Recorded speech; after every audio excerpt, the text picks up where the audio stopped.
Welcome to Democracy Now!, democracynow.org, The War and Peace Report. I'm Amy Goodman. Senate leaders said Thursday they expect funding for the Department of Homeland Security to lapse at the end of next week after Republican Majority Leader John Thune rejected demands by Democrats for new restrictions on federal immigration officers. He called them unrealistic.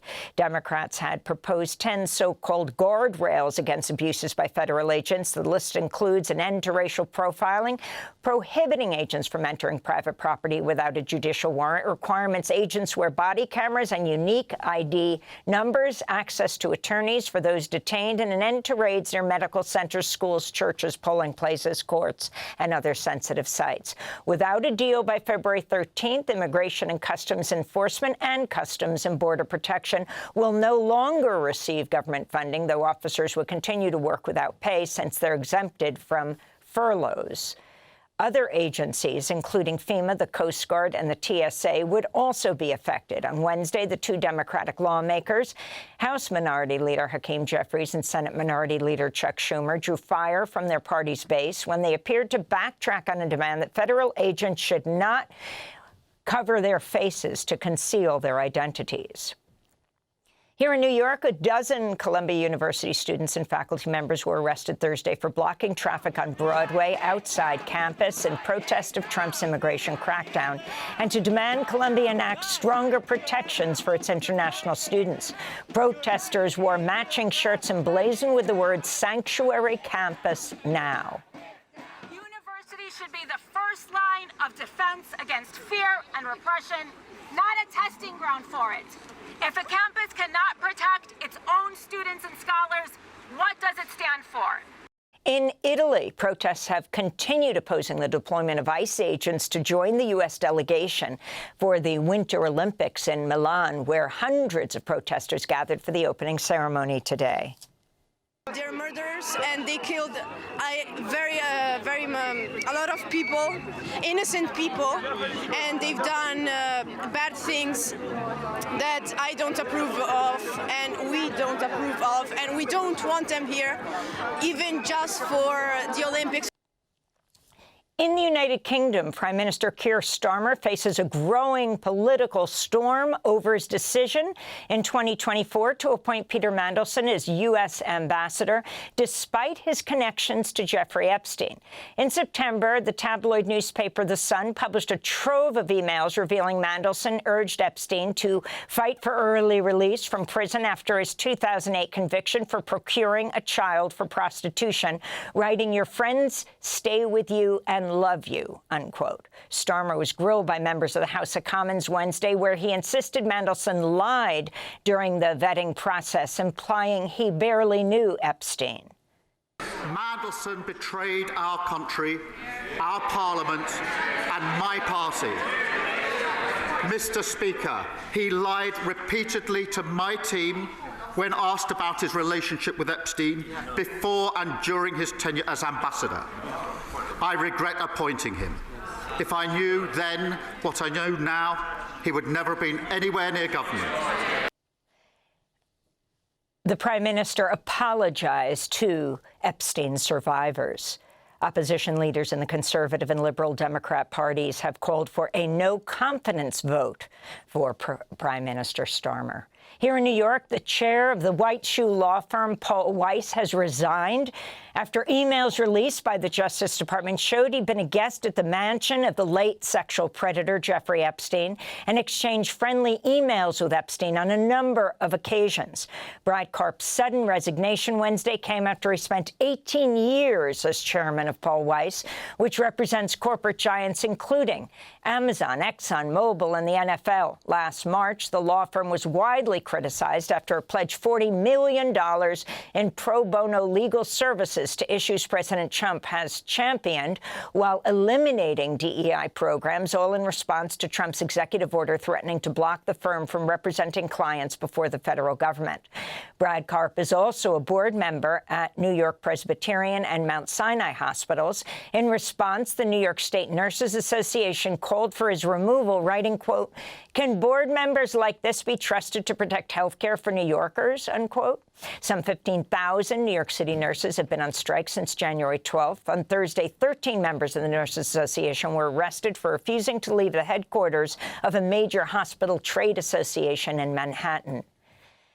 In South Africa, activists with the global Samud flotilla have announced plans for the largest ever direct action seeking to break Israel's siege of the Gaza Strip by bringing humanitarian aid to the Palestinian territory.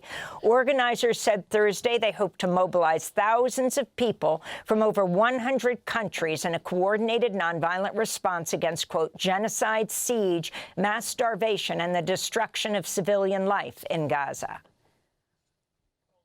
We will sail with, this time, thousands of participants, including more than 1,000 doctors, nurses, health professionals, over 100 boats.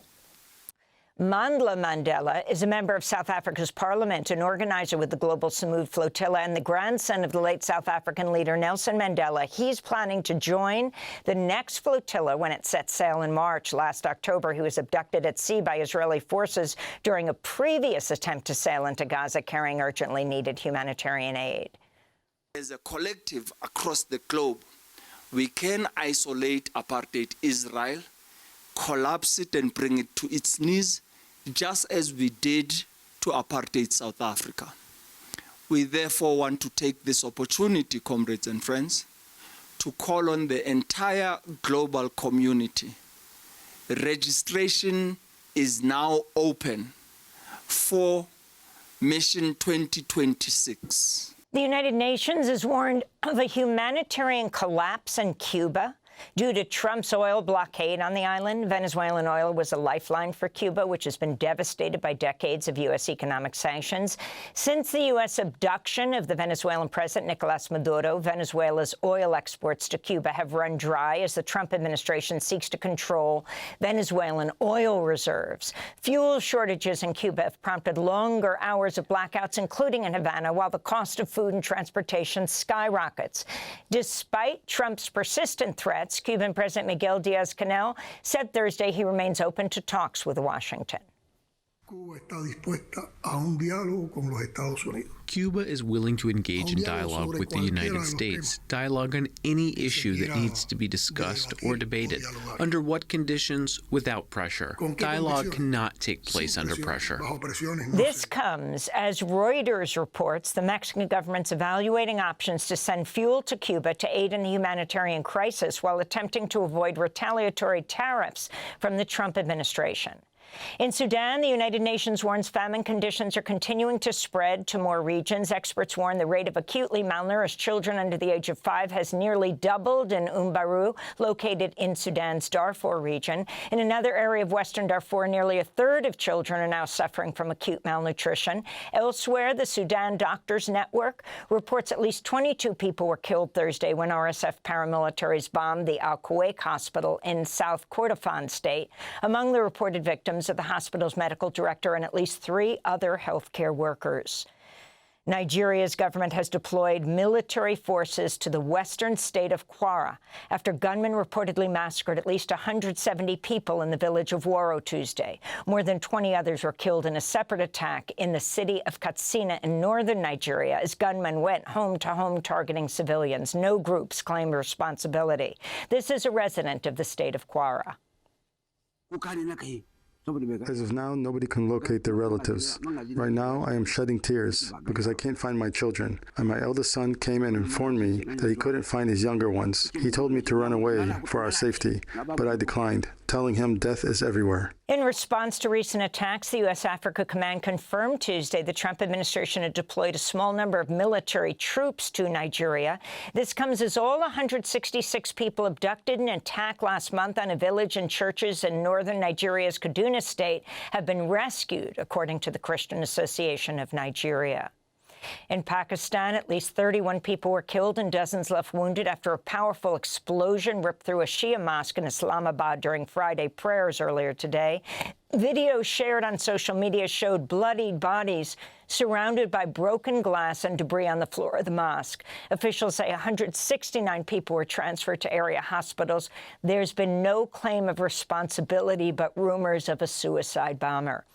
And new data released Thursday show U.S. layoffs rose in January to their highest level since the Great Recession of 2009.